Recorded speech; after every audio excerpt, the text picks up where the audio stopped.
Hey everyone, thanks for tuning in. It's time for the C3 stream.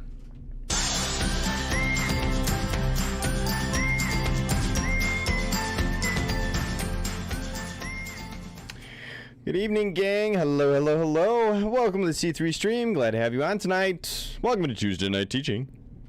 How is everybody? We doing good? I got my tea. It's good and hot. So tasty. Welcome if this is your first time or a lot of times. I don't know how many times we've been doing this now, guys, right? I don't know how many times, but it's week I do know this. It's, can you believe it? It's already week 18 for Divine Drama. That I know. That's pretty incredible. Week 18 for Divine Drama. So we have been looking at the Bible for the last 18 weeks, taking it step by step and journeying through the Bible together, looking at the narrative kind of story approach to the Bible. So hopefully you've been joining us, and if this is your first time, great, fabulous, glad you're here. You can always go back on YouTube and check out the old episodes. I'm going to try to rename them and go through the process of making it easier to find them and watch them in order. So it is good to be here. I totally agree, Trudy. Thanks for joining us tonight. Thanks for being here. So we are on week 18, traveling through the Bible, and tonight's content is fascinating because it's a whole lot of historical stuff. Especially coming out of what we talked about last week with the prophets. So, but anyways, I'm getting ahead of myself. Before we do the recap, before we get into kind of all that stuff, let's do our intro.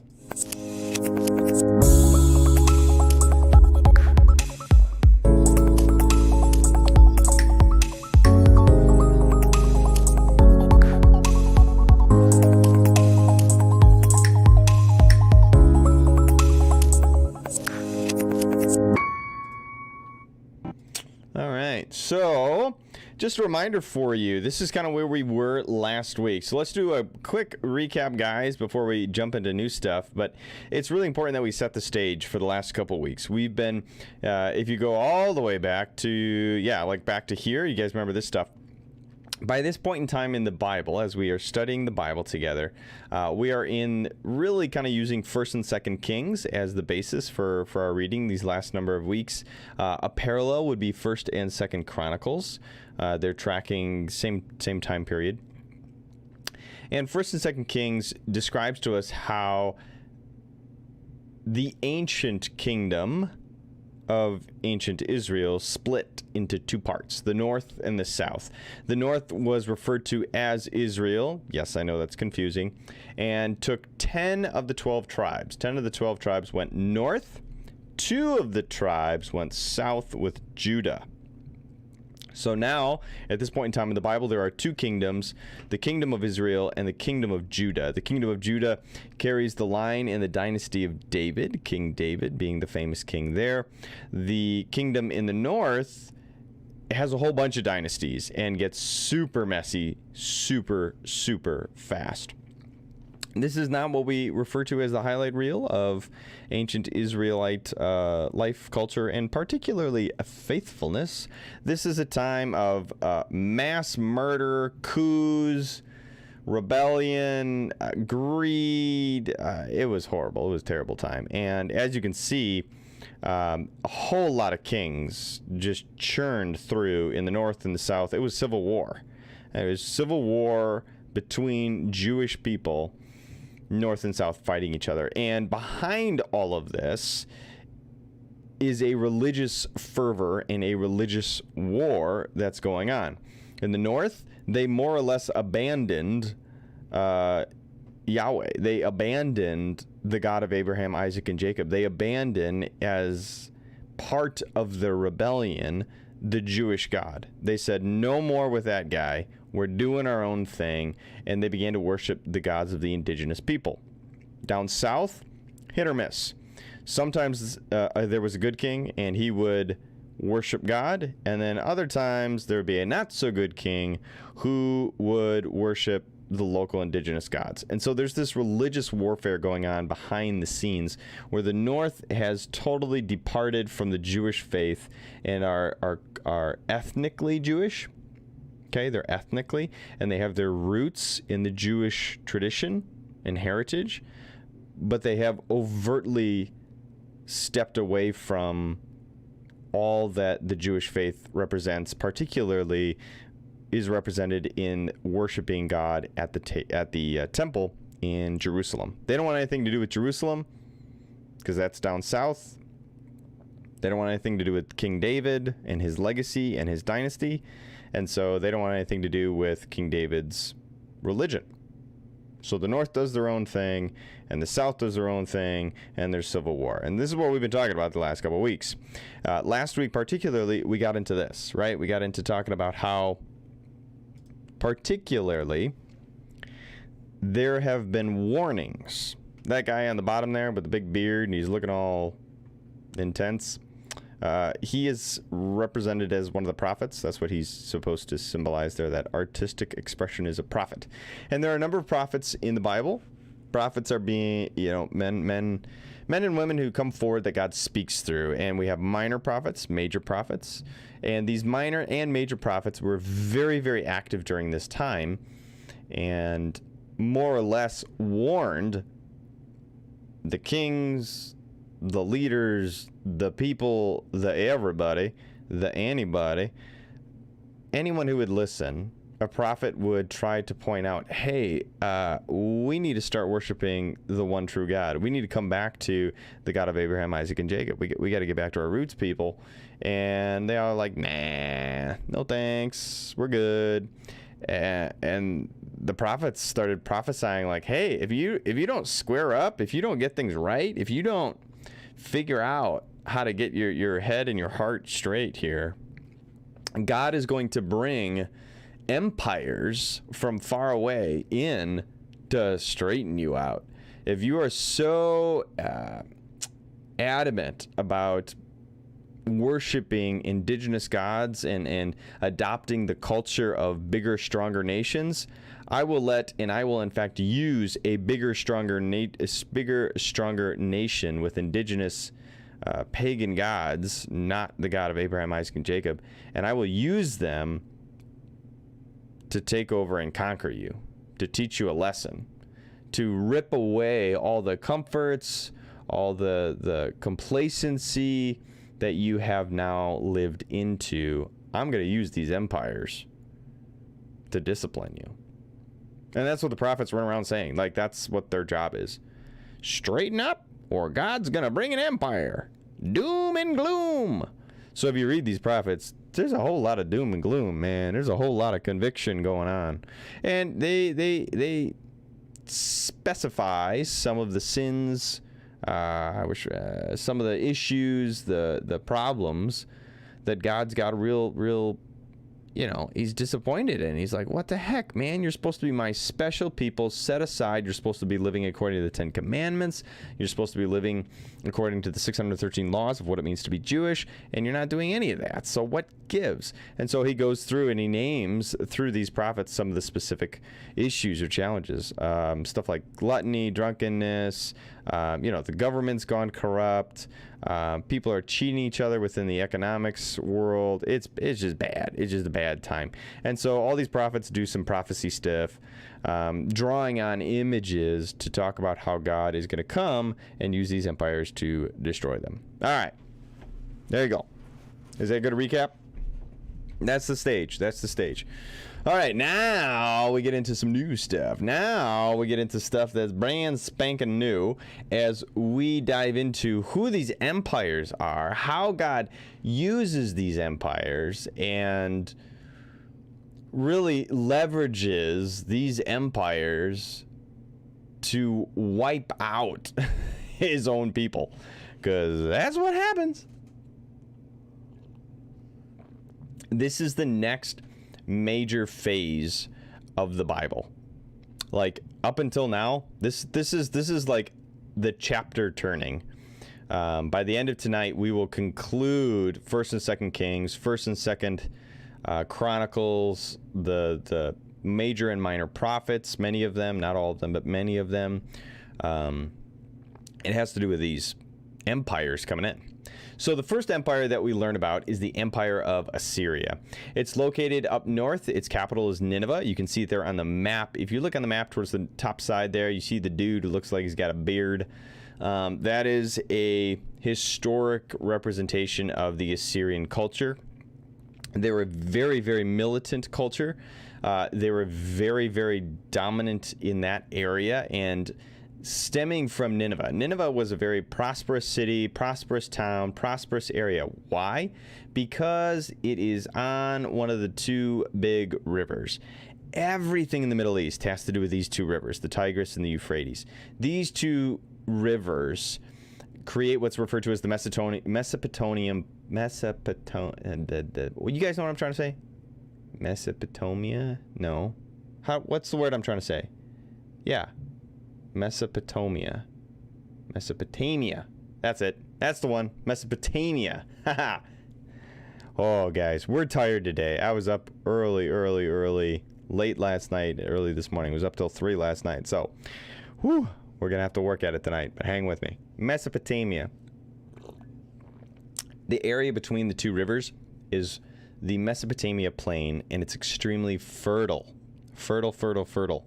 What would happen, rains come, they flood the rivers, the banks of the rivers, create this incredible fertile crescent that everybody's able to farm. And so there's a giant patch of sand down south that ain't nobody want what's there, except for now when there's, oil. But at the time, they didn't know about that. So everything's based on farming, right? So based on the reality of and the importance of the economics of that day, these two rivers were the lifeblood of the area. Assyria, as an empire, expands along the lines of these two rivers. They end up taking over this whole area in the Middle East, the Fertile Crescent. Yeah, thanks, Mike. You knew I'd get there. Woo, took me a while, but we got there. Mesopotamia. So they take over this whole area. And in their process of expanding their empire, they expand very quickly, very fast. They're the ones that introduced a lot of what we find in the Bible is vassal states, if you will. What they do is they conquer an area, and their methodology when they conquer, the Assyrians, is that they come in, and they're empire builders. They want to build. So they come into an area, they conquer it militarily, and then they resettle. They pull people from one area of their empire and relocate them to a different area and resettle them as Assyrian citizens. This is very akin to what the Roman Empire did. Very smart, worked tremendously effectively. You would promise, soldiers land, farming, and so they would jump on board with being a soldier, and you would resettle them in a foreign land where they could have their farm and retire comfortably. Assyria was doing this long before Rome. So Assyria got very good at moving large people demographics around their empire and kept their empire together by making sure that you disassociated from your area of your heritage, your origin, your culture that was tied to the local life and land. So, if you're Joe, John Doe, and you grow up, you're conquered by the Assyrians, you get resettled what feels like a world away with a hodgepodge of other people, you begin to adopt the Assyrian way of life and more or less become absorbed, right? You just get assimilated into the Assyrian empire and the Assyrian language, culture, religion, etc., etc. So this is how they expanded their empire and were incredibly effective at doing it. However, there's a bit of a catch. It was short-lived in so much as this empire expanded very, very quickly. but eventually caved in on itself because of management. Like, you could not manage such a large empire with such a heavy federal government orientation. So Nineveh, the Syrian capital, tried to control this big old empire and just couldn't do it eventually. The empire outgrew the system and structure itself. And so eventually it caves in, and the Babylonians, who have a very, very different methodology about expansion, take over and gobble up. The Babylonians are further down south. You can see them there where the two rivers meet in Babylon. Originally, the Babylonians are a vassal state of Assyria. They're a smaller state. And they start seeing Assyria crumble, and they launch their empire and gobble up, easy pickings, all these Assyrians. But they have a totally different political, military orientation, right? We're just totally different. So I'm getting ahead of myself. All right. So the first big empire you need to know about is Assyria. And it's talked about like crazy in the Bible. Why? Because it's the big empire on the horizon that the prophets are pointing to. They're saying, hey, Assyria is knocking on your door. Okay? If you don't straighten out, God's going to use Assyria to destroy you, to discipline you, to whip you back into shape and take away all this stuff that you started putting your hope and your love in and your comfortable lifestyle. Assyria is going to come and just rip it away. So the name and the terminology that it's associated with Assyria is all over 1st and 2nd Kings in the Bible. Okay, so far so good? Y'all tracking? Y'all on Wikipedia already, like looking up and wondering who and what is Assyria and where is it? Sound and video not coming through. Try refreshing, Trudy. Try refreshing. I am sending full frames at 30 frames per second. So try refreshing your internet. Try hitting the refresh button. If you guys are ever having tech troubles, make sure you drop it in the comments so that we can try to help you through it. So start by refreshing. It's always the good, like, first go-to is start with refreshing. And if you have other things that are running in the background in your computer, particularly with whatever web browser you're using, close those, okay? More often than not, if you're having trouble streaming, it's because what's referred to as your download speed, how quickly your computer can take information from the internet, isn't able to keep up. That's usually the reason why. So start by refreshing to kind of clean it out and then close all the other stuff that you have going on. Good. Hopefully that's working, Trudy. Let me know. All right. So the first place that we're going to go to show you in the Bible where this all happens is 2 Kings. 2 Kings. And we're going to go to chapter 17. Here we go. I'm going to take you into the Assyrian Empire. The Assyrians. So the Assyrians, as they're expanding, their goal is to go to the Mediterranean. And eventually, the other big competing empire that everybody knows is around is Egypt. And the reason that Egypt is such a profound and lasting empire is because just like you have the Tigris River and the Euphrates River over in Mesopotamia, you have the Nile. You got the Nile River Delta. You got fertile soil, and you have the ability to farm in the Nile. So this is why, again, the Roman Empire is actually a great reference point for us, because it happens in the time of Jesus. The empires in the Mediterranean area all want North Africa. They all want Egypt. More specifically, they all want the Nile to feed the rest of their empire. So it's very common in ancient times for empires to beeline it towards the Egyptian empire to try to take over the Nile because of its source of food. It's really hard to run an empire when half the empire is starving, you know? You start dealing with rebellions and people get uppity, and all of a sudden empires fall apart. But if you keep the people fed, you keep them sheltered, you know, you keep them pretty pacified. Assyria sets its eyes and its sights on getting to that Nile River Delta, and along with that, getting access to the Mediterranean Sea, all the trade that comes with having those ports, etc., etc. So they are making their way west. They're not expanding east. They're expanding west towards the Mediterranean. And of course, what is in the path, what is in the way of Assyria getting to ancient Egypt?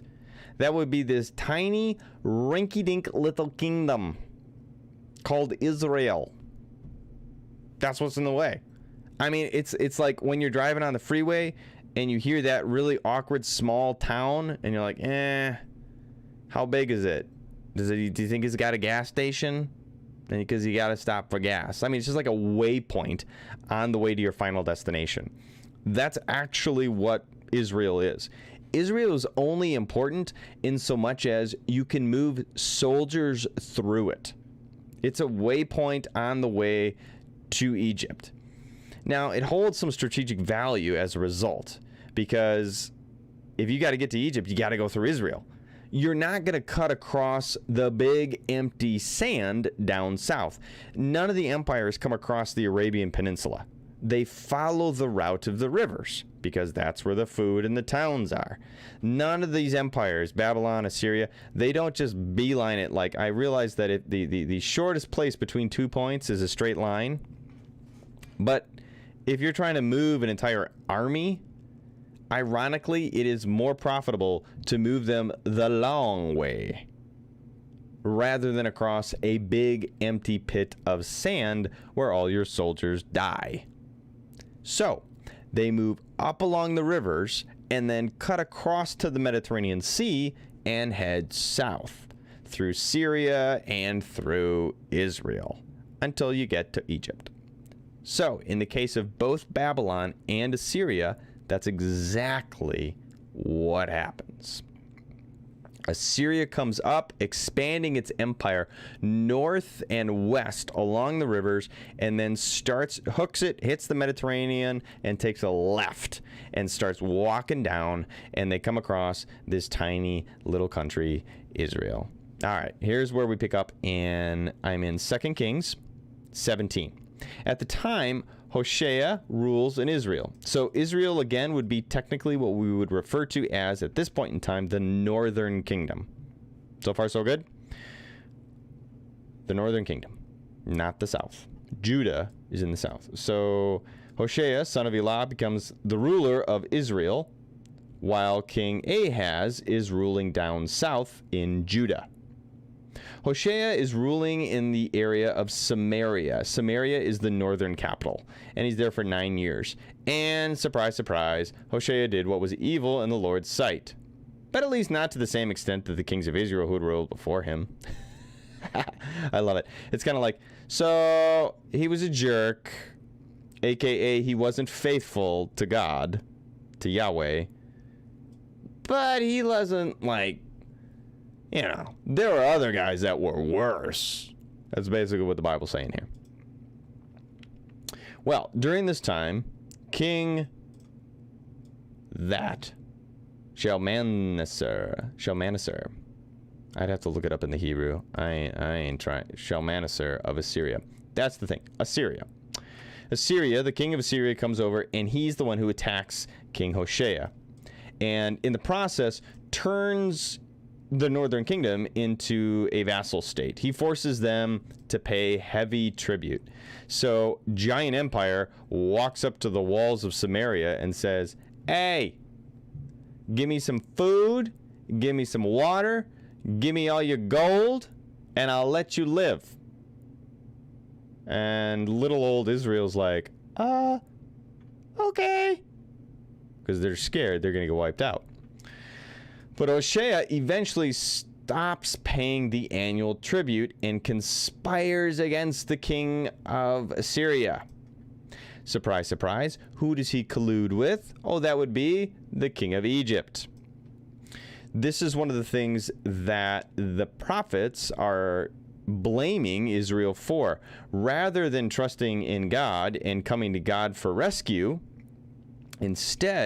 what the Israelites do is they try to become buddy-buddy with Egypt down south.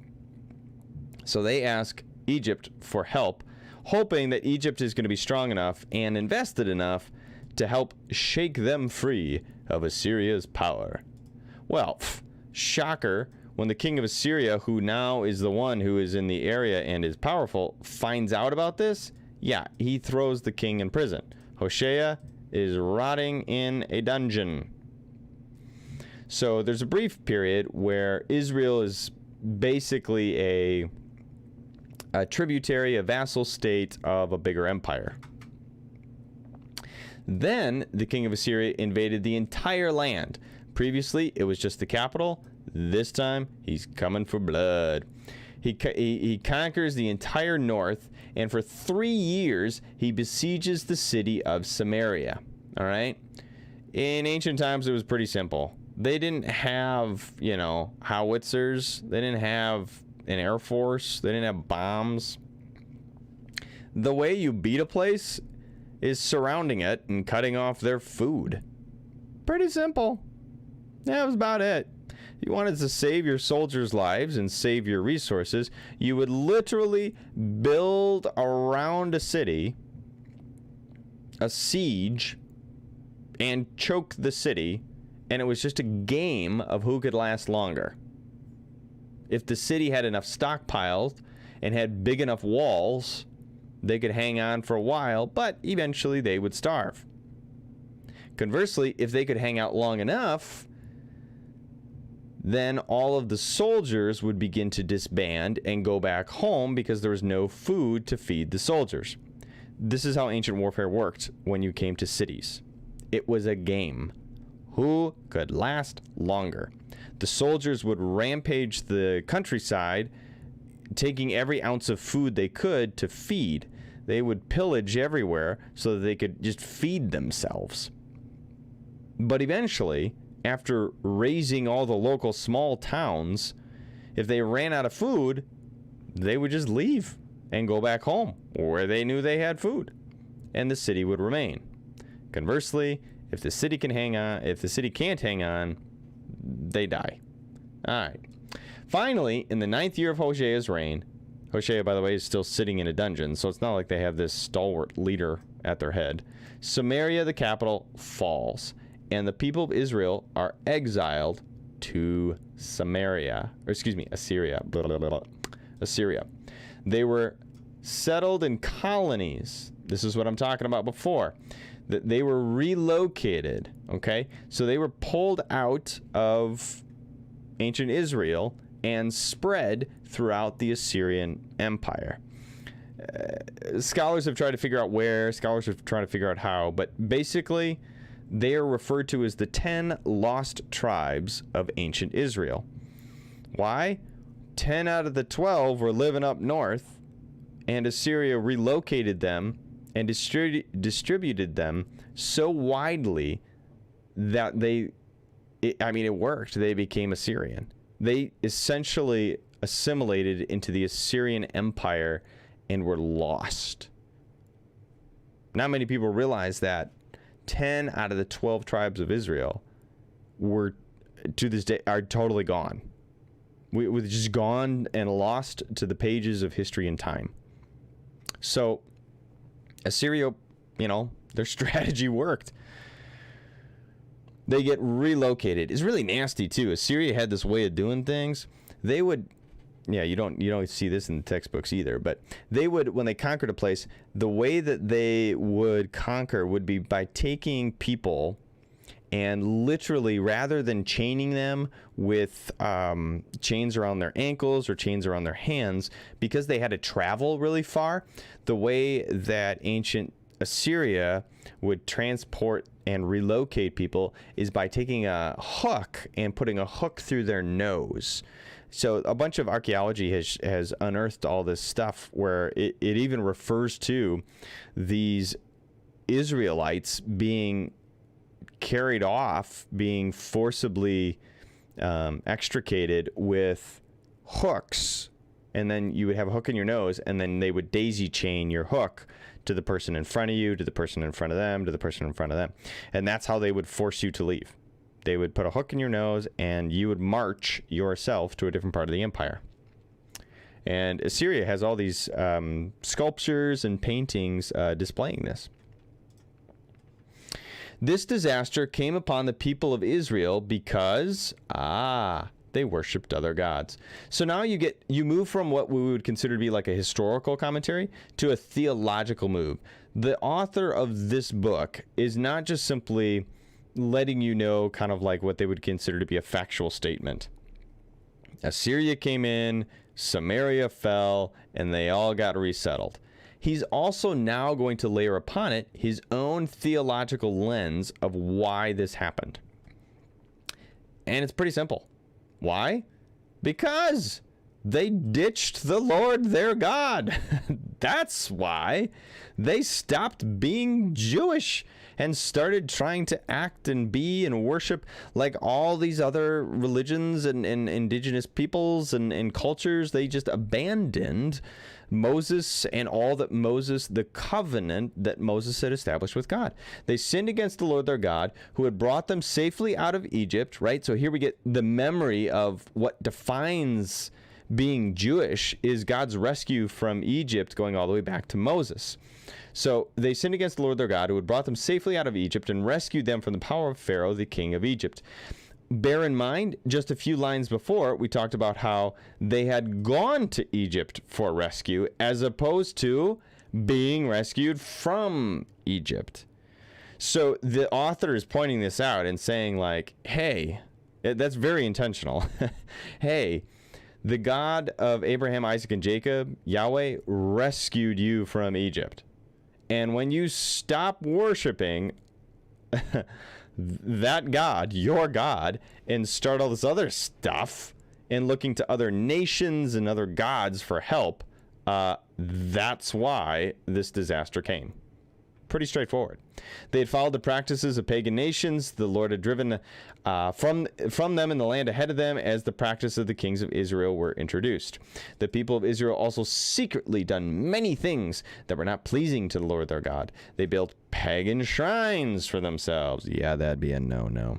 In all their towns, from the smallest outpost to the walled city. So, it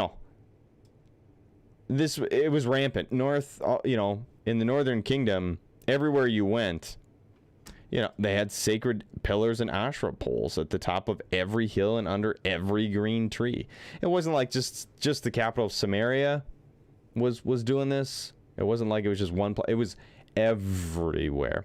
Archaeologists have actually unearthed a lot of small idols, like figurine idols, to the point where at this point in time in history, archaeologists believe that most Jewish homes had small shrines inside the home where you would locate these small idol and figurines. Okay, and that was a common practice across the ancient world. There's nothing.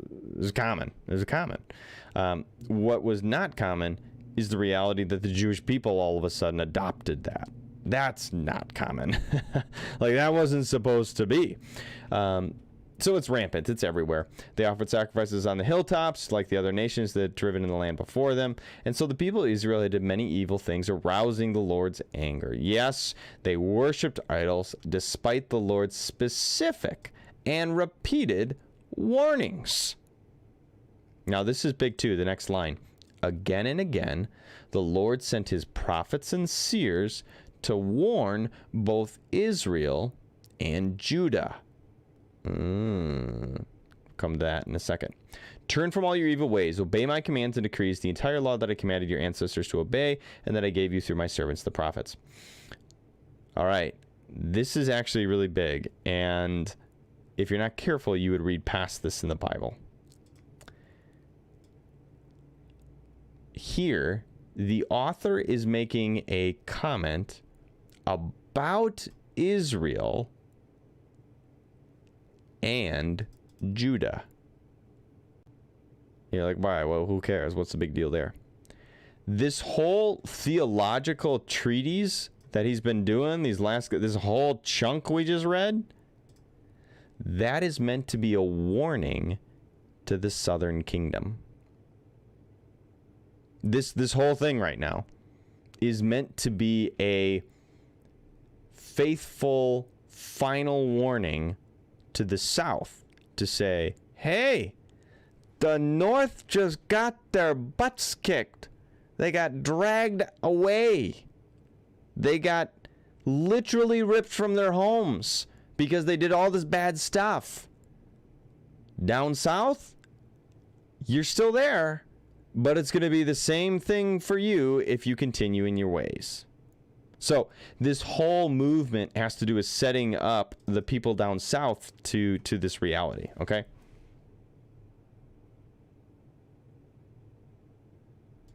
Trudy, if you can see this or hear this, what I would recommend is actually closing out whatever web browser you're doing and restarting the web browser. So if you're using Google Chrome, or if you're using, what are the other browsers out there? I always use Chrome. Bing, does Bing still exist? Oh, Windows just updated with something funny. So Explorer. I don't know if you're on Apple Safari, but if you can, Trudy, close it out and restart your web browser. Okay, try that, see if that works for you. That should get everything in sync. Cause yep, I still am golden on streaming. Anybody else having trouble with stream right now? Is anybody else having trouble with stream? Do me a favor and drop in the comments. Let's see. Anybody else? Anybody else? Otherwise, I'm just gonna keep going. So, yes, this is a big warning to the South. This is an overt warning. But the Israelites didn't listen. They rejected the decrees. And, and he goes into more and more stuff. Streaming's good here. All right, thank you. All good. Thank you. Perfect. Yeah, okay, it says I'm pushing out good. So, Trudy, try that. Schursels are good. You're back. Fabulous, Trudy. Glad you're back. A-okay, John Harrell. Thanks for being here, guys. Love it. Love it. All right, so here's how bad things got. All right, this is another part we don't talk about. You don't get a lot of sermons on this section of Scripture. Things got so bad that they make these 2 golden calves, right? Like back when Moses came down the mountain and he found the golden calf. Yeah, they did that all over again. And not just once. Twice. They put one in the northern kingdom. They put one way on the northern border, and they put one on the southern border, so that both, wherever you went, you had a local golden calf that you could go and worship at. They set up these Asherah poles, and they worshipped Baal. Those were the 2 local indigenous gods. Asherah, again, is a fertility goddess. Baal is a thunder god. He's got a head like a bull. And the idea is that Asherah and Baal would have some private intimacy time, and his sperm would basically fertilize by falling as rain. And that was the indigenous religion. Now, here's where it got really weird. Not many people read this. One of the indigenous religions of the area that intertwines with Asherah, Baal, but specifically has to do with a god called the god of Molech, and was worshipped by the Amorites, I believe it is. They practice child sacrifice. And so, sadly, the harsh reality is that ancient Israel, Jews, they got in all this stuff. Worshipping golden calves, worshipping Asherah and Baal, and worshipping Molech by literally passing their sons and daughters through fire. They practiced child sacrifice. And then they consulted fortune tellers, practiced sorcery, and sold themselves to evil. Little surprise, arousing God's anger. So, he swept them away from his presence. Only Judah remains. And it don't look good, because even the people of Judah are refusing the commands of the Lord their God and followed the practices that Israel had introduced. So it's kind of like pointing the blame a little bit. The author was probably from down south, but he's basically saying, like, your cousins up north brought this stuff down south. Basically what he's saying. And so it's bad. God banished them. The Lord tore away from the kingdom of David. They chose Jeroboam. And they go through all this stuff. Okay. All right. Now, here's the other interesting thing that happened. When Israelites got ripped out of their towns, as they got deported, new people, all those soldiers, began to settle in northern ancient Israel. And of course, they bring with them their own indigenous faith and religion and gods and culture, the Assyrian way of life. The king of Assyria transported groups of people from Babylon, Cuthah, Ava, Hamath, from all over the place, and settles them in Samaria, replacing the people of ancient Israel. They took possession of Samaria, lived in its towns. But since these foreign settlers did not worship the Lord, when they first arrived, the Lord sent lions among them. This is kind of like a moment where you recognize that God has tied himself to the ancient land of ancient Israel. So, you know, the Assyrians hear about this and they're like, what? There's a bunch of lions getting running? What? And so they're like, oh, crap. What do we do about it? The king of Assyria sends one of the priests, one of the ancient priests from Israel, back to Samaria, so that we can appease the god of the land. So basically, what the king of Assyria says is like, all right, the local god, which he assumes to be Yahweh now, has sent these lions. Let's go let's get that worshiping of that local god back up and running again, so that we can fix the lion problem. So who of you all went to seminary, because you got to head on back. So he sends this one poor dude who goes on back, and he starts teaching people. He teaches the new locals, the new people who are going to be the new residents of Samaria, how to worship the Lord. But in addition to this, it's not like they gave up their own gods, okay? So pagan shrines all over the place. Babylon worshipped idols, their god, right? They worship their god, they worship their god, they worship their god. So we went basically from a bunch of local indigenous pagan gods to a bunch of foreign pagan gods running all over ancient Israel. But there's a small expectation that they also learn about Yahweh so that they don't get eaten by lions. So they worship the Lord among themselves as they were supposed to. All right. Yeah, that's all I want to show you there. All right. What does this all mean? This is why this gets cool. What's cool about this? You're like, did you just say cool? There's nothing cool about this. Yes, there is. Let me show you. Let me show you. Be patient. Let me take you to John. Let's go to John 4. Here's why this is cool, guys. John 4. Fast forward to the time of Jesus, okay? Fast forward to the time of Jesus. Jesus was a big time, I mean, he was a Jew, but he was a radical in a lot of ways. Why? Because he interacted with Samaritans. He interacted with the legacy of all these resettled Assyrians.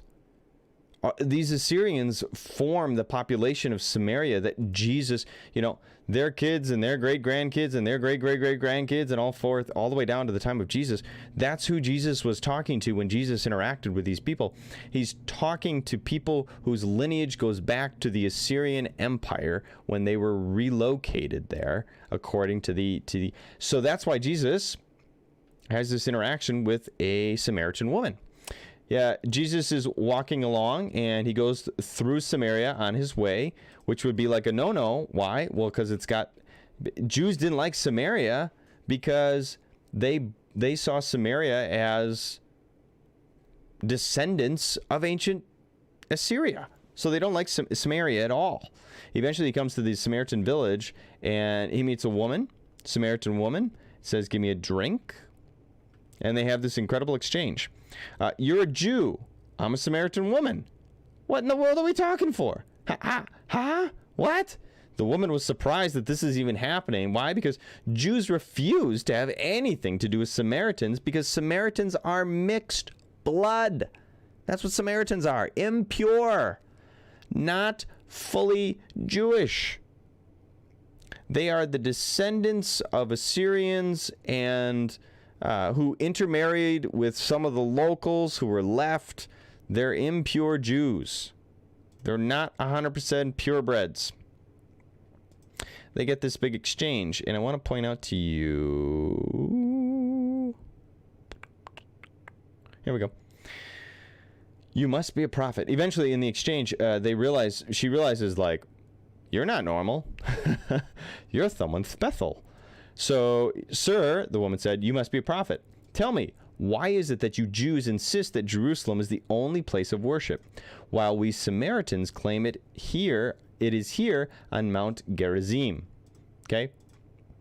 And just one of the mountains, okay? Mount Gerizim is one of the mountains up north. And that goes, again, all the way back to what we're talking about, where our ancestors worshipped. Her ancestors worshipped on pagan shrines and worshipped Yahweh because that one priest came back and taught them to worship.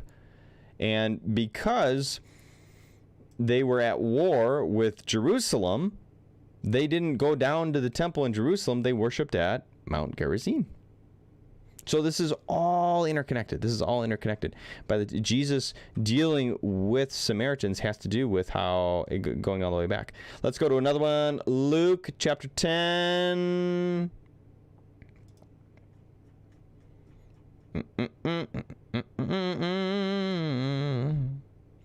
What's the greatest, most important commandment? An expert in religious law, a super Jew, asks him some questions, okay? And he tells them what? The parable of the Good Samaritan. Jesus has this exchange, and to define what a neighbor is, Jesus gives this famous parable about the Good Samaritan. The Good Samaritan pushes on what the expectations of the story are. Why? Because, first off, the first guy who comes by, so, all right, a Jewish man is traveling from Jerusalem down to Jericho. He's attacked by bandits. He's beaten up. He's left stripped. He's having a hard time. A temple assistant walks by, and rather than helping, he ditches and just boogies on by. The guy's a temple assistant.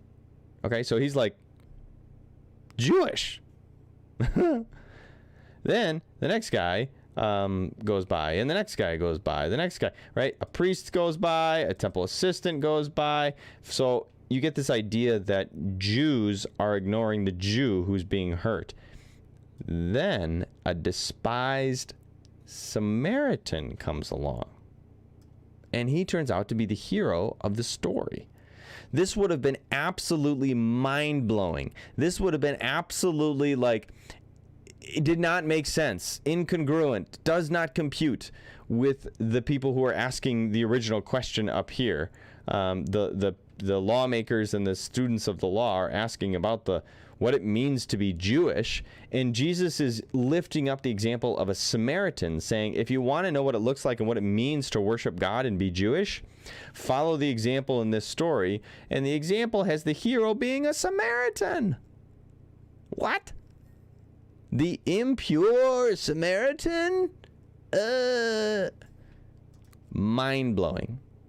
Mind-blowing. And this all goes back to the story of how in 2 Kings they were taken over. Assyria invades Judah. That's what this all has to do with. So you can see the ripple effects of how significant this is and how it ushers into the time of Jesus itself. All right. One last thing that I want to mention about Assyria before we go on to Babylon.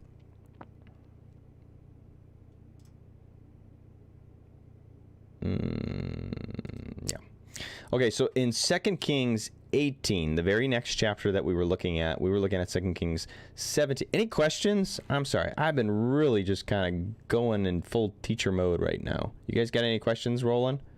Are you all just like soaking it up? It's so good. Just keep talking. Come on, it's not that good. I'm not that good. It's that good. I'm not that good. Let's be clear. Oh my gosh, and I only got a couple more minutes. Never mind. If you got a question, ask the question. But we got a boogie, people. We got a whole nother empire to talk about. Oh, I'm so long-winded. I'm sorry. Maybe we'll hold off on Babel. We'll see. Okay, what's going on down south when Assyria comes to play? Assyria takes over, and there's this guy, Hezekiah, who's down south when Hoshea up north succumbs. All right? So the north falls while down south Hezekiah is ruling. And Hezekiah is legit. He's a legit guy. He did what was pleasing in the sight of the Lord and did just like David, worshiped God, worshiped at the temple. He gets rid of all the nasty stuff in the country. He goes out into the rural areas of Judah down south, his kingdom, and gets rid of all this stuff that's creeping in. Is like, nah, man, we Jewish, yo, be Jewish.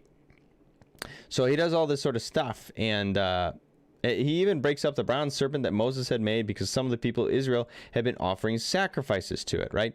So if you can remember way back to Moses, it shows how twisted people come. They end up worshiping the bronze serpent that he lifts up in the wilderness, okay? Here's the big deal. Hezekiah trusts in the Lord, the God of Israel. And he's super legit. There's no one like him among all the kings of Judah, either before or after his time. He remained faithful to the Lord and carefully obeyed all the commands the Lord had given Moses. The Lord is with him. He's successful. And he puts a hard stop to Assyria's advancement. Assyria has so much trouble with him that they end up conquering all around them. And there's this little pocket. Jerusalem, Judah, that Assyria just can't get it. They just can't seem to push it over the edge. It's a testimony to God's greatness because God preserves Judah in the face of this overwhelming, huge empire that the world looks at and says totally the strongest, biggest, most powerful thing. And yet Hezekiah, he's like, nah, man, we ain't afraid of you. And so they go to war. They go to war. The king who destroys the north attacks the city. He comes south and he ends up attacking Jerusalem. Yeah, here we go. In the 14th year of King Hezekiah's, the king Sennacherib of Assyria. So he actually, this guy dies, and this guy takes over. Okay, so there's a change of power in Assyria, but the empire machine is still running at full steam. They come and they attack the fortified towns of Judah, okay, and conquered them. So they come south and they start putting pressure on Judah, and eventually they come to the city of Jerusalem. And Hezekiah buys them off. Okay, he buys them off, and sadly he uses all the money that they got left up in the temple. They strip the gold from the doors. He guts his own temple and pays the king to leave. So the first time he's like, nah. Second time they push a little harder, and the sphere of influence, Judah, shrinks down to one city, Jerusalem. Nevertheless, the Assyria pushes harder and harder. Okay. And there's this really crazy story where it's basically the Assyrian Empire versus God is what it ends up being. It ends up being Assyria versus... Oh, I should be showing you on the map. So the Assyrian Empire comes along. By now, they've relocated the north. But here's just little Jerusalem. And again, they're just trying to get to Egypt. But it ends up being... God versus the king of Assyria. And God wins. It's awesome. Hezekiah Let me find it for you. Hezekiah ends up praying to the Lord. It's very powerful. We preached on this a little while ago.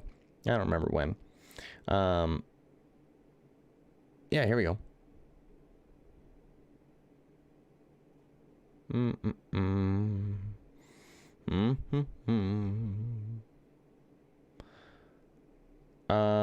Oh yeah. Oh, I should be showing you guys this. Don't look at the map's cool, but this is cool too. So Hezekiah is a contemporary with Isaiah. Isaiah, of course, is one of the major prophets, and we have a whole lot of stuff from Isaiah. Okay, and Hezekiah turns and calls upon Isaiah, saying, "What do I do?" And Isaiah prophesies. He's like, "God's got your back, man. It's all good. God's got your back." He says it in many more words than that, but that's what he does.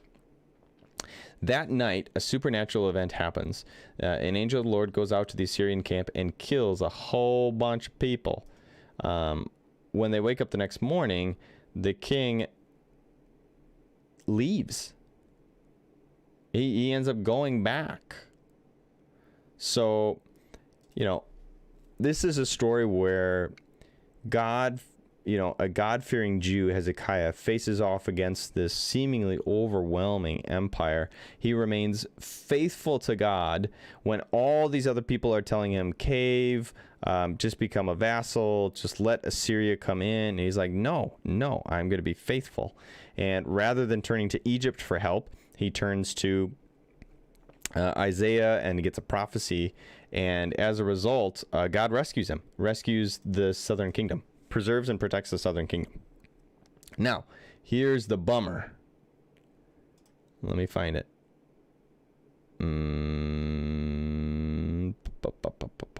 Here we go. Here's it is. So, as this is all taking place, a little bit afterwards, there is this small group of people, envoys from Babylon. And the king Hezekiah is getting older in age. They've put a stop to the advance of Assyria. They are still their little old kingdom of Judah. They have reclaimed some of the towns. So they're a kingdom still. They're still there. Their stronghold is Jerusalem. And some Babylonians, these guys who refer to themselves as Babylonians, show up. And Hezekiah gives them a tour. And he shows them everything in his treasure houses. The silver, the gold, the spices, the aromatic oils. He took them to see the armory. He shows them everything in his royal treasuries. There is nothing in the kingdom of the palace that Hezekiah does not show from him. Right? Isaiah the prophet goes to the king. Hey, who are those guys? Where are they from? They came from a different land called Babylon. Did you show them around?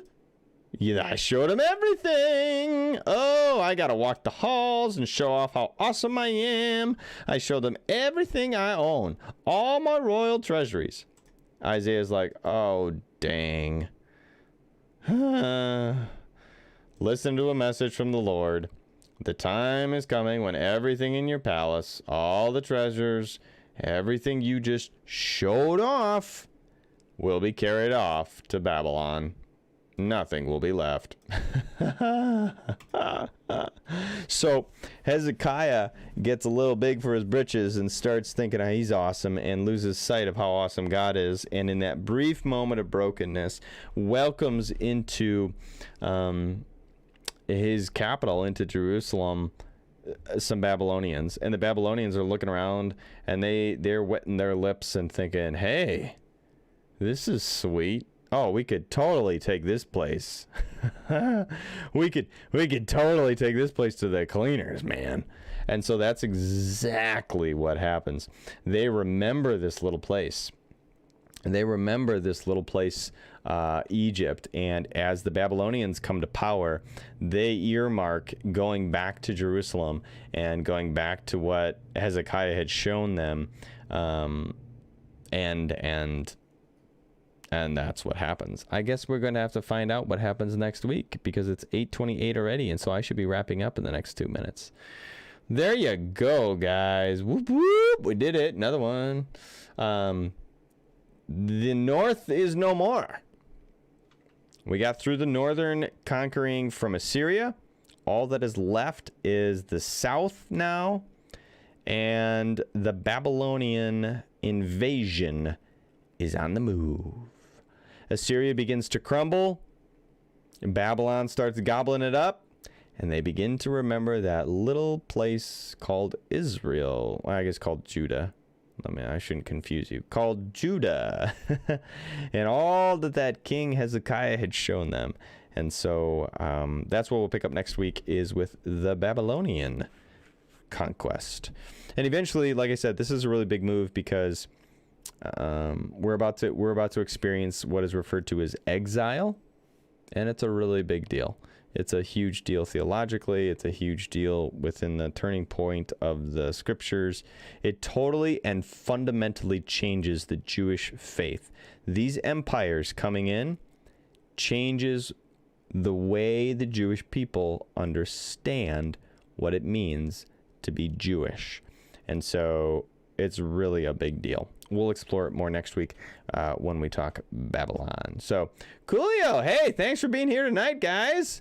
That was fun. Wasn't it fun? I had fun. Thanks for joining me, everybody. Hopefully you were able to have some good learning edumacation tonight, as I almost was able to pronounce Mesopotamia. Hey, Dr. Lee is on tonight. Hey, man, thanks for tuning in. Thanks for being here. Hey, I was praying for your dad, and I'll be doing that again tonight before I go to bed. So love you, brother. Hope you're doing well.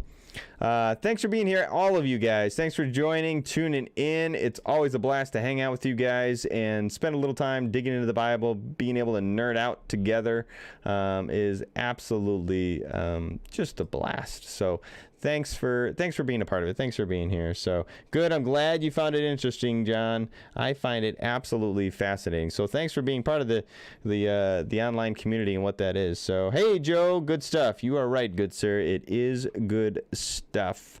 And in fact, oh no, I don't have the cool new graphic. Hey, so fake out. Strapped is done. I forgot to upload the new graphic. Sorry about that, guys. But I do always want to make the plug for Sunday services. So come and join us Sunday morning as always. And then tune in Thursday morning. If you're looking for some meditation, you want to hang out, spend some time with me doing Thursday morning meditation. It's a lot of fun to meditate, to read, to ground ourselves, to read the scriptures together, to pray together, and join me 7:30 in the morning this Thursday morning if that would benefit and be a blessing in your life. Would love to have you join us for that. So thanks, Joe. Have a great night. Good night to everybody. God bless you all. Susan, have a lovely evening. Thanks for tuning in. Trudy, thanks for your patience and sticking to it. I am pretty confident it was on your end, but that's okay. We all work through things that is thrown at us. If you were frustrated and had trouble, I'd recommend going back and rewatching this on YouTube and just having just that running, and hopefully your internet is going to be fast enough to be able to keep up with it, and your what's called your download speed will be able to handle it, I hope. So sometimes it's easier to watch something after it's been posted as opposed to live. So hopefully that'll be the case for you. So even so, Trudy, I am so grateful that you joined us tonight and that you stuck with it. So have a great night, everybody. Thanks for tuning in. Can't wait to see you. God bless you. Go live some lives. Go elevate Christ. Go be a church for those who aren't here yet. And have a wonderful rest of your evening.